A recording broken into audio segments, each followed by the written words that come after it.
Good morning, everyone, and happy Monday. I hope everyone had a fabulous weekend. I know that I did.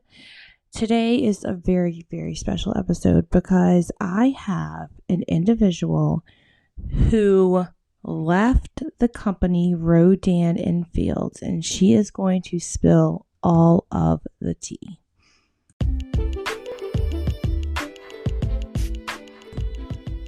Welcome to the Persuasion Pitch.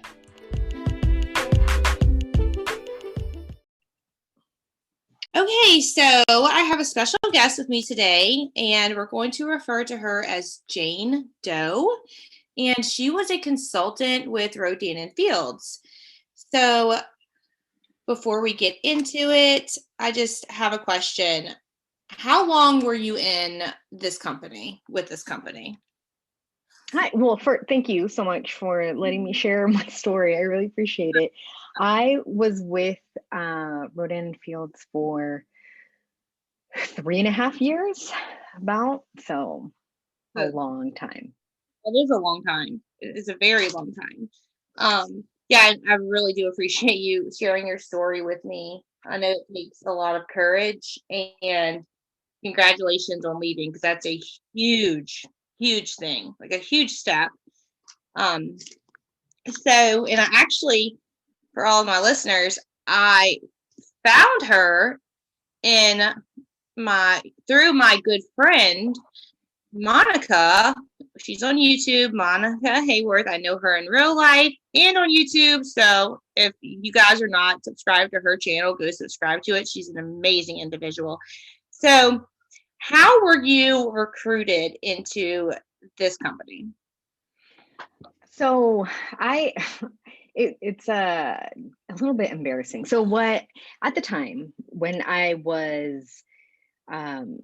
when I first heard about Rodan Fields, I was a second time mom. So I had just had my second baby. He was about 3 months old, and I was hating my job. I was like, I don't want to do this job anymore. I actually have a PhD, so I am in academia, but my particular position is not very stable. So I am what's called an adjunct or a lecturer, which means that I go to different universities, and I teach there. I am paid by course. So it's not, I didn't have, a lot of times it doesn't come with benefits. So, it just didn't have a lot of stability. I wasn't liking it. And, having 2 kids, I was like, oh, I just don't want to keep doing this anymore. And I, had a friend from grad school who had posted about Rodan Fields, and she posted something, I think it was on Instagram, about something she had won, and like a little gift, right?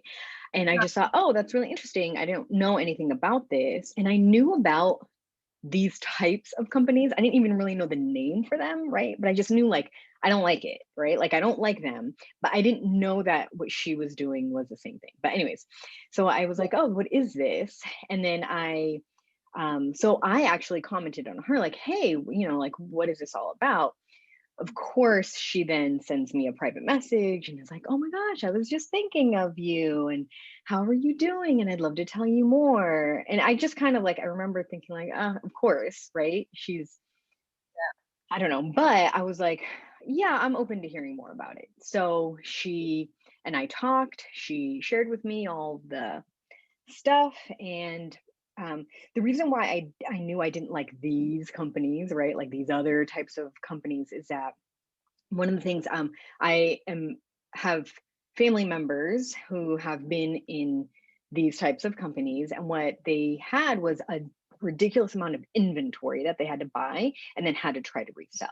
And I just thought, like, that's such a horrible system, right? Because then you're stuck with all this stuff if you can't sell it. And so I knew I didn't want that. But so that was a big thing. That was a big draw for me, that I could, sell these products, and they're by the dermatologists and yada yada. And I didn't have to stock inventory, and there's no quotas and all this stuff that I thought was so great. And so that's when, in talking with her, she had invited me to some online event, like recruitment event, where I was told, all the ins and outs, and I still wasn't sure. And then I talked to my spouse about it, and he was like, I mean, if this is something that you can have fun with, and you think you can make money, why not? It was just sort of like, okay, like I think I'm gonna do this, and then I did. So I joined. It was October. When was that? 2016, maybe? I don't know. Okay. Yeah, that's the thing with a lot of these companies. Like, it does not matter your background, your profession, your education level. I personally know math teachers that are in multi-level marketing companies. Like, it just, they target anyone that they can, Oh yeah. and Well, and yeah. I really do feel that my degree, my career was used as a selling point for other people, right? So it was, I was often invited to talk, to give talks at events. I was often, so it was this, and I saw, like, there's doctors, there's high level professionals, former lawyers or current lawyers, psychologists, counselors, like all these people that you think it sort of gives legitimacy of Right. what the company is, but it's not. Now I see I was in a very vulnerable place, and Yes, that's why exactly. it was so appealing to me. Right. um and not, so when I wasn't in that place, that vulnerable place, and it no longer made sense, which I'll get into why I left. Yeah, yeah. I mean, it definitely, like, these companies, they do not discriminate at No, all on no. who they recruit. And looking at my notes, so before I ask what made you leave, Hmm. I want to ask, did you see other reps using religion and, like the Bible and Bible verses and quotes out of the Bible, just all of that? Did you see them using that in order to pitch this quote unquote opportunity? Yes. So it wasn't necessarily the team that I was on, or the teams, because there's like, you're on multiple teams because each one of your uplines has their team, whatever. It's a shape. It creates a particular shape, right? So there was a larger um group on Facebook that's a ton, like, I don't know how many consultants were on there. It was a ridiculous amount, and it was called the Daily Experience. And on there, every single day, there would be a top leader consultant who would go on there and sort of give this like motivational kind of pitch, or sometimes they would give advice. They would say like how to recruit, how to whatever, how to like how to handle objections, what if this happened, like all of these things. Sort of, it's basically constant indoctrination, right? So you're constantly being fed all of this information about how to be successful in the company, right? And so that's where you get there, that on. So not anyone who was I was in there a downline, like none of them really did that in terms of using scripture, but other leaders most definitely did. I mean, there was one about the story of, I don't even know the names of it, but someone, like all these Bible stories, and then they would compare it to like, this is like they're asking for this in the Bible, and they're saying, how do I, whatever. And then that's exactly what we're doing here when you can ask this. And, so yes, there was a lot of comparisons. So, it was just one of those, like, you just, yes. So it was definitely something that happened often, um, Yeah. in that larger group, right? Not necessarily the team that I was on. Yeah. Yeah. That's, man. Oh, okay. So then let me talk to you about did okay. First of all, we did speak off of recording about the money back guarantee. So when someone they have, what is it? I forgot how many days. Is it like 60 days or I don't know. I forget. I think I want to say it's either 60 or 90 days. I don't remember. I And want then 60 days sounds sounds about right. And I know it whatever however many days, I know it's from the time you order it until the time it gets back. So it has to be 60 days within the time you place your order. Yeah. You know, to your house, and then Right. it gets back to the company. So whenever, like, it could be an empty bottle, the money back guarantee. So whenever someone does not want the product anymore and they decide to send it back within that time frame, does the company pay for their money back? I mean, does the company give the customer their money back, or does the consultant take, eat that money and they have to pay the customer back? So technically the company is paying them back. So the refund comes from the company, but the amount gets taken, whatever commission you made off of that sale is taken out of your next paycheck. So the consultant eats that cost. They're the one, like, they lose their commission for that. Yes. So okay. All right. So I did want to address that. And so whenever you decided to leave, did your upline, did they cut you off? Like, did they block you on social media? Did they say that you were a hater, a naysayer, you didn't work hard enough, the whole 9 yards? Did they do that to you? So I did not have that experience. I know that's something that happens to a lot of people. My experience when I did decide to leave was that I had a phone conversation, and my upline, she saw it coming. So she said, I told her like, hey, we need to talk. I texted her and she was like, okay, whatever we're going to talk about, just know that, I still, Yeah. so she knew, I think she knew it was coming. And so when she and I talked on the phone, I just explained to her what I was experiencing and why I needed to leave. And she was like, I completely understand. I respect your decision. She's like, obviously I want you to stay. And then, all right. So she was understanding. So, I mean, that is rare. it is rare, but we were also friends outside of this, right? So it wasn't like this was the only thing that we had. I do like her, and that I think that is the hard part. Is that the people that I met and interacted with weren't terrible people. They weren't mean.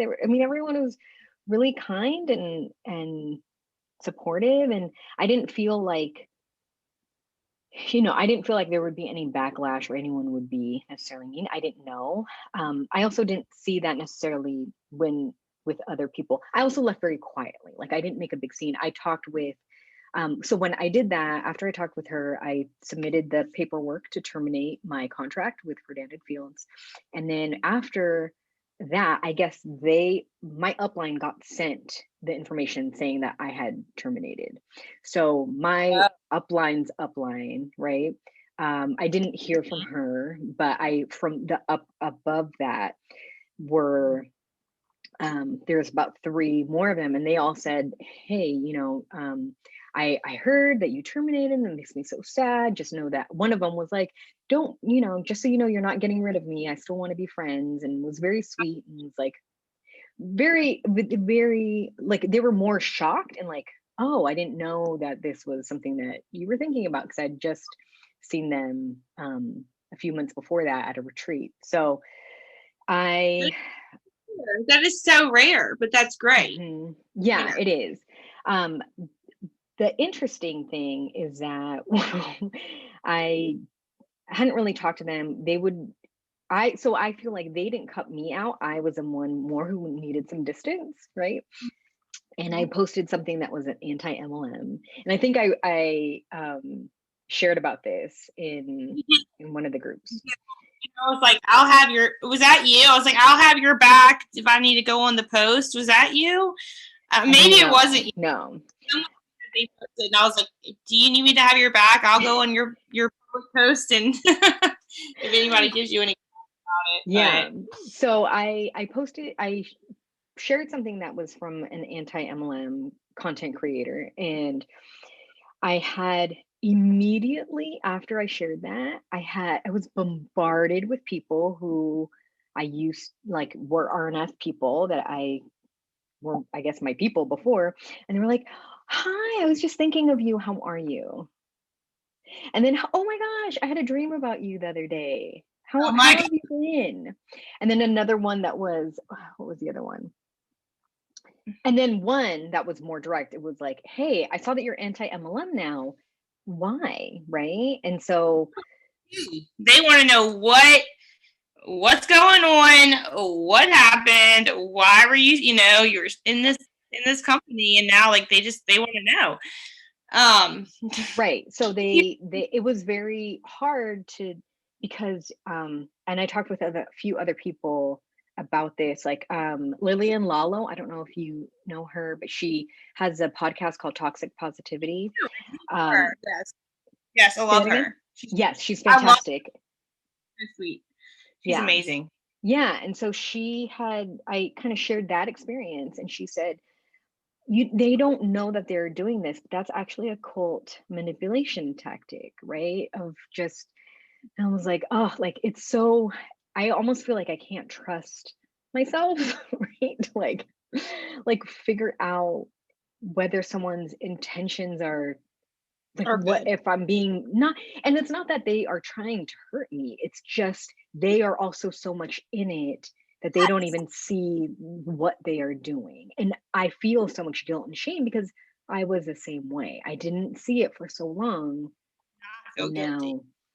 well, but I think that's part of the process, right? Like I know that I don't have to feel guilty, but I also feel like it's an important part of healing and moving forward, and just like sit with that, right? Because for so long I was stuffing away any sort of like, oh, this doesn't feel right. Oh, this is, like I was, and so to now just be in it and just be like really reflective and honest, like very, very honest, and not try to, like I know that before I things would come up and I would just spin it, right? Like any sort of like, oh, but what about this? And I would just spin it because I was so used to always spinning it. So now I don't know, it's just I'm allowing myself the space and the grace to just be in that, like, yeah, I did that, and it feels horrible, and I'm just working through those feelings, which is part of the reason why I preferred to be anonymous at this point, because I am still so raw, and I feel like I don't This is want to I guess I was posting on social media so often, and so now I'm like, I just don't even want to be out there. Like, I just, for my own mental health, like I just I need that. else who was with Unique, and they left, and they expressed the same feelings that you are to me, which was they're like, I feel so guilty. They even like started crying. They're like, I feel so bad. I feel so bad. So yeah, it's just something that comes with it. Mm-hmm. So, and it's Right. cult tactics. So Yes. Go ahead. I see you looking down at your okay. notes. I'm just putting you down. So yeah, so I asked, if they cut you off, and did I ask you what made you leave? Not yet. Kind of. Okay. So yeah, that's where I was getting to, is what was like the final thing? Like, what made you say, you know what? Like, I'm done. This is it. I am done. Like, was it a video you watched? Was it just a whole bunch of things adding up and building up? And then you were like, then it just kind of exploded. Like, what made you say, this is the final straw? I'm done. Mm-hmm. What was that? So I had been thinking about leaving for a while, or quitting for a while. And it just, because as many people, as you know, like you run out of your warm market, and then all of a sudden you're like, where is this going? I was really successful in terms of having customers. I had a lot of customers, not as quote unquote successful at recruiting people, which maybe that like makes me feel better about this whole situation. I didn't get too many people involved in this. But when I just started feeling like there's who else, like I'm just tired of this like posting and it's like always keeping up the hype, and I just didn't feel like doing it anymore. And that was in like November, December of 2019. I was like, I don't think I should do this anymore. But then I would get like a random message from someone being like, hey, do you sell Rodan and Fields? Like from a like acquaintance, right? So it'd be like, hey, are you still selling? I'd love to buy from you. And so that would like keep me in a little bit. You know what I'm saying? Like it would just sort of like, oh, like I got that. Say it again. Yeah, you could just make the commission off of that, right? So right. Well, then it was like a little dopamine hit, right? Because it was like, oh, like maybe not so. Everyone. Yeah, maybe I didn't hit everyone up yet. Like I should keep trying, right? And then I went to, and I was ready to quit, and then that would happen. I had signed up for a retreat in January. And the retreat, I had already paid for it. So I was like, ugh, let me just go to this thing. It's fine. Make the reps, all of you listeners, they don't just send you on these trips and retreats. The reps are the ones that have to pay for this themselves. Right. The company's not sending. They're not out any money. The company's not. But, right. And it was a team retreat, so it wasn't corporate, but there was a corporate person there. And can I tell you that this person, I mean, like, I like the team people, but the corporate people, she was like the corporate trainer. It was just, she had outdated slides. So she's like, we're going to have this is the projected growth. But when you looked at the dates, it would say like 2017. And I'm like, how are your slides outdated? Like, this is just from corporate. Bizarre. I know, it was bizarre, and just like, it was a lot.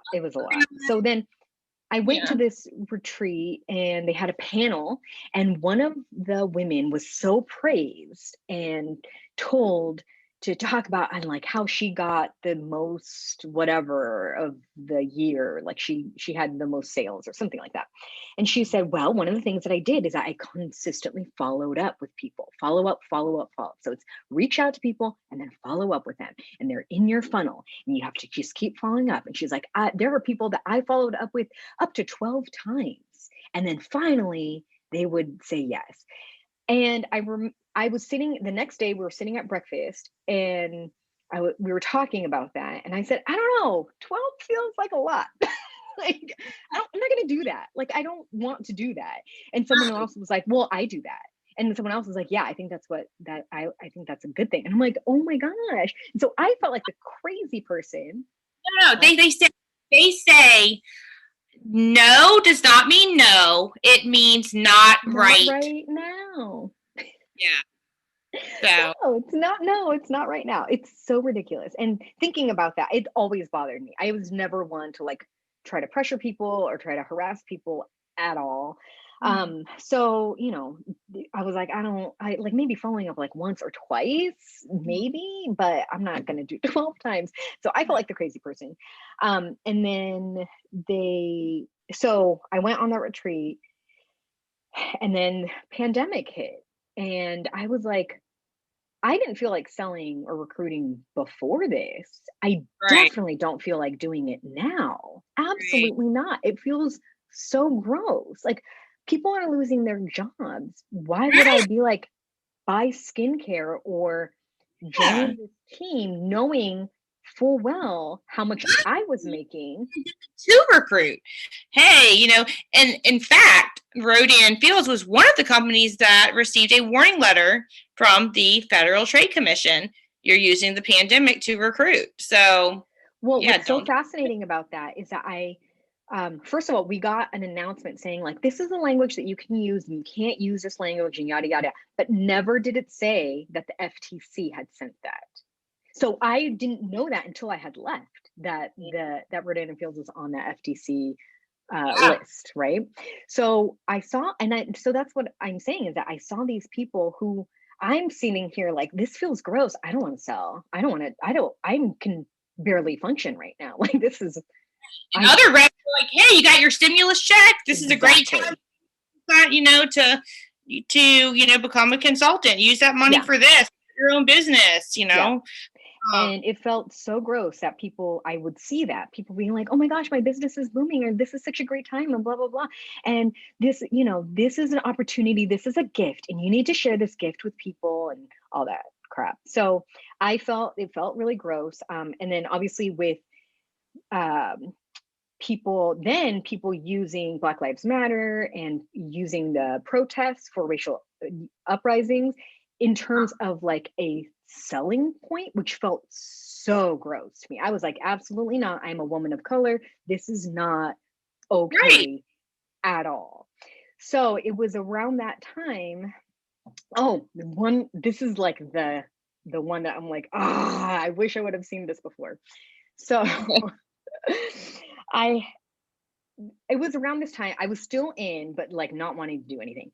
I had on one of the bigger teams that I was on, they said, we're going to have, this is really hard times, everyone. We're not going to have a sale. We're going to have like a pampering event where we're just going to shower people with like love and pampering. And we can have small businesses on there to like help them out and promote. And so I didn't participate in it because I didn't feel like doing anything with Rodan Fields at that time. But then I saw on the team pages that people were saying things like, oh, well, so if so-and-so wants to buy this and so-and-so, if you can do this, and you would, if they want to buy this bundle, you give them this discount off. So basically it was still a sale. They were saying it's not a sale, but then it was still a sale. They're still selling and promoting. And whatever the discount is, the consultant is giving the person that discount. That percentage. That's so what happens is that the higher up people have all these people who are making sales. Those people who are making the sales are giving the discount, and then they're still making commission off of those sales. Does that make sense? So they're not taking the discounted commissions, they're getting the full commission, but then their downline is taking it's so messed up. So I saw that and I was like, that's a bait and switch, right? It's a bait and switch when you say this is what it is, it's a sale, and then you say, you say this is not a sale, but then it actually is a sale. And that was what I was like, no, okay. Around that time, I had already listened to the Dream podcast a long time ago. I had listened to it when I was a consultant, and I was just, here's the thing. It was a good podcast. My issue with it is that I didn't feel like it was reflecting my experience in an MLM. So, because it was very extreme, it was the extreme things, but they had, all of a sudden I saw on my podcast, like where I listen to podcasts, it had bonus episodes. Right. And so I went and I was like, oh, that's interesting. So I listened to the bonus episodes. That's where they talk about the cult like similarities. Right. That's when things were like, oh, that's what this is. All this other stuff, like, oh, people stocking all this inventory, not being able to, I was like, I don't do that. People going into like low income neighborhoods trying to sell, I'm like, I don't do that. Like, so all the things on the Dream podcast didn't relate, but this finally did. And that same day was the day that Josie posted her first, oh my God, Not the Good Girl video. I love Josie. Yeah. She's fantastic. And she's like a, check out Not the Good Girl on YouTube. She's so sweet. Her editing skills are crazy, right? So hooks you in with her, like whenever she first starts a video, you're like, whoa, it's a big build up. Yeah, I love her.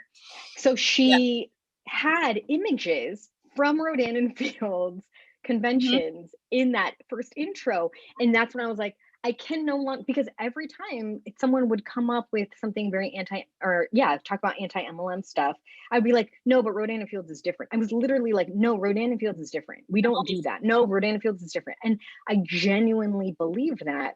I could no longer think that, because there it was. Like, I could see it, that's when I was like, okay. There was also the time. Say it again. But yeah, it's like listening to that episode and then the visuals of it, and it just all kind of clicked. Yeah. And then the Time magazine article that came out about MLMs profiting off of the pandemic was another like, okay, here's a legitimate source that is tackling this issue. Rodan and Fields is there. They're listed in it. And so I was like, okay. And that's when I got into the rabbit hole of anti-MLM stuff. And I was like, I can no longer be a part of this. Right. I had a hard time. I'll be honest. I know you are not a fan of the product. I have heard your other podcast. I know now, but I had a hard time at the time letting go of like using certain products, right? And because it just felt like this is what I'm supposed to be. It was so ingrained in me. And I finally, when I just started like looking up different companies and looking up different brands to use that are not MLM, and I finally found like a combination that works. And I'm like, oh my gosh, my skin is so much better since I stopped using Rodan and Fields. And but it's less expensive. Oh my gosh, my serum is like $6. Right, because the thing is, like, they have to mark it up so high because they're paying cuts to everyone up the Christmas tree, so they have to mark it up like that. So yeah.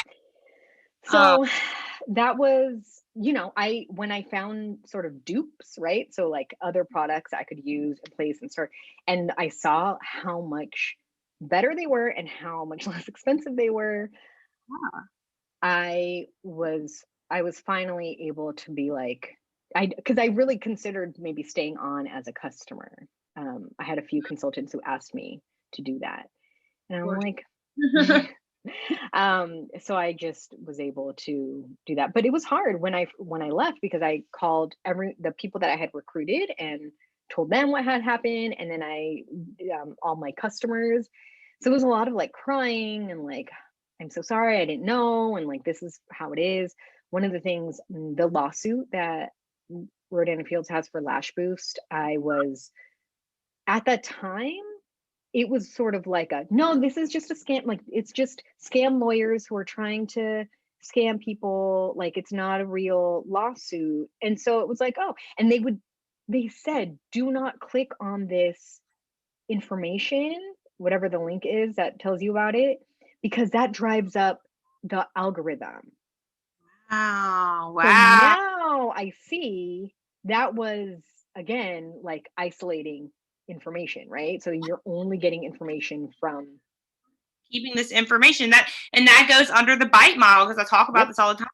Information control. They want to control what information you see and what information you don't see. Right.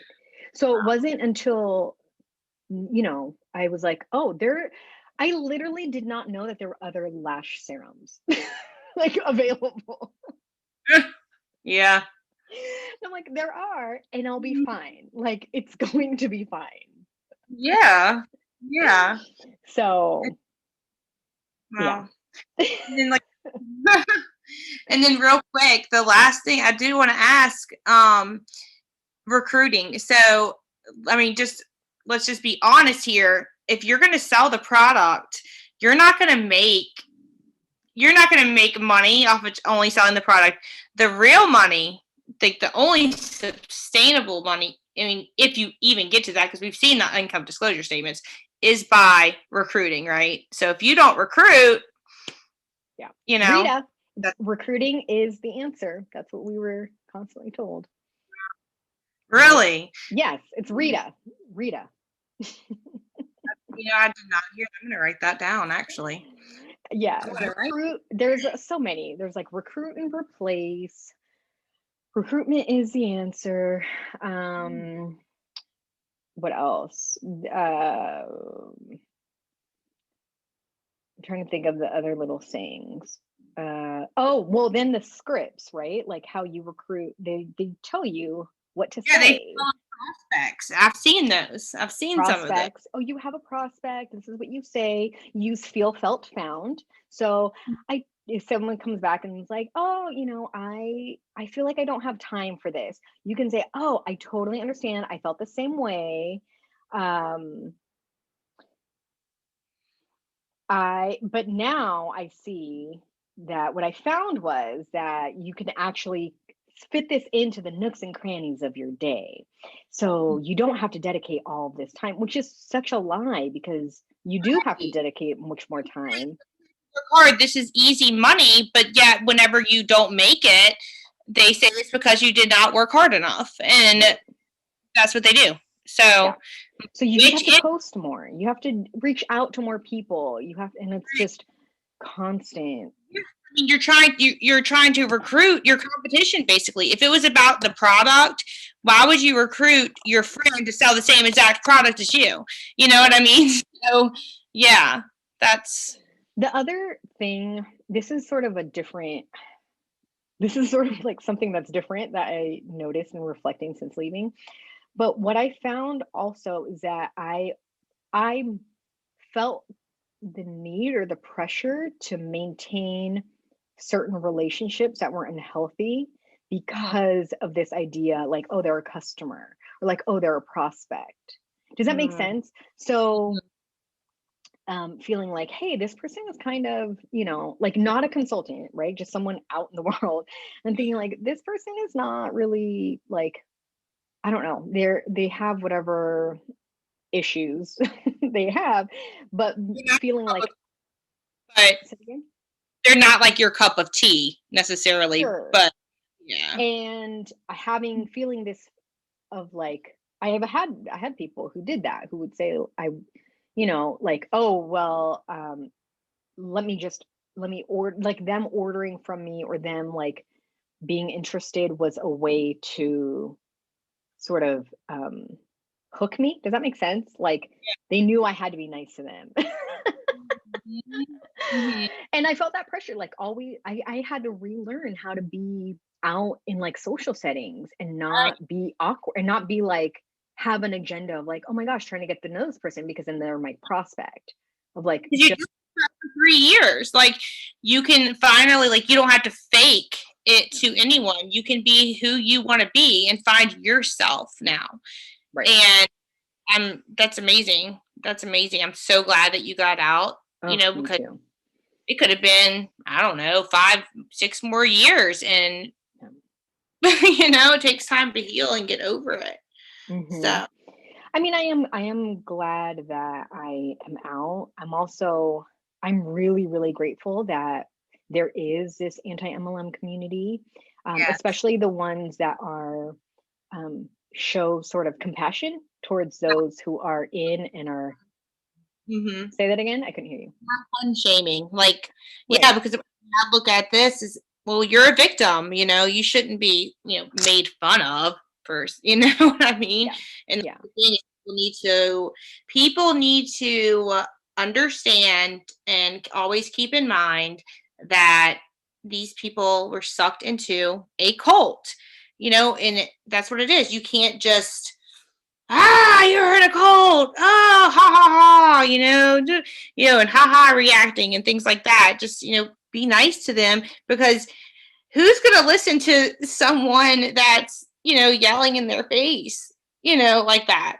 Like, it's not going to work that way. So, well, that's what happened with The Dream. When I listened to it, it just felt like, this isn't my experience. They're taking this extreme. And then when I would, I did see other anti-MLM content, and there are certain people where I was like, this is just mean, right? Like, it's just a mean, not kind approach. And so I think that's why Not the Good Girl had such a big impact on me, because it was like, she was in it, so she gets it, like, to the top.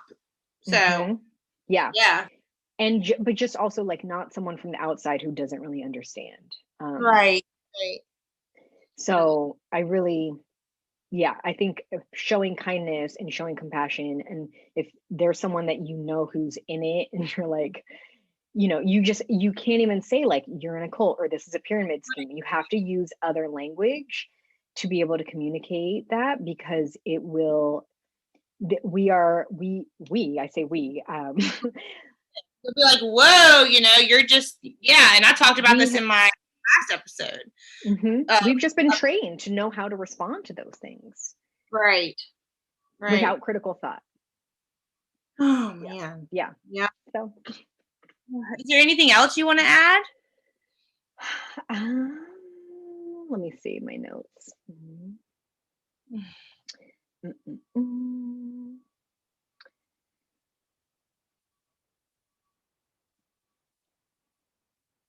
I thought you were like, oh, let me think about my mental notes. But then I saw that you're actually. No, I'm scrolling. I was like, okay, her mental notes.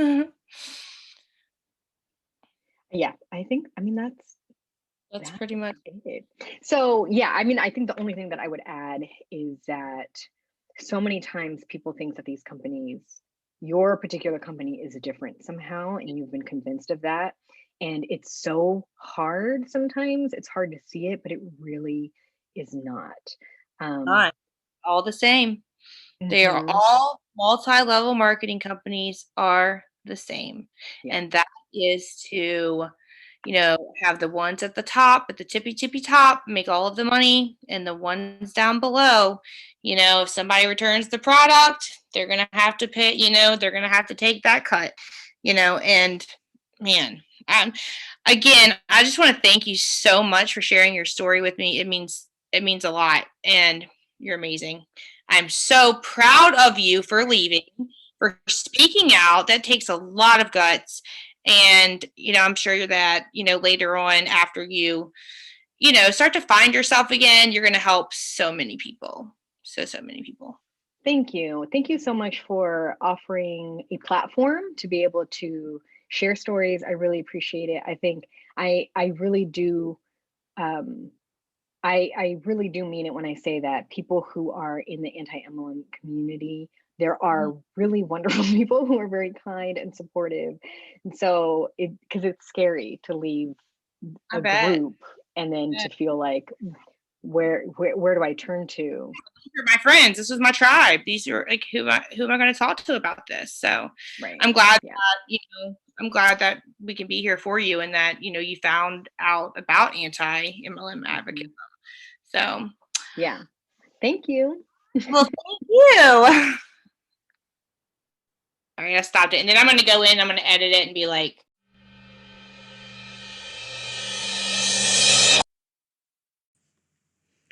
man, you guys, what a story. And I just want to thank her again for coming on and speaking to all of us.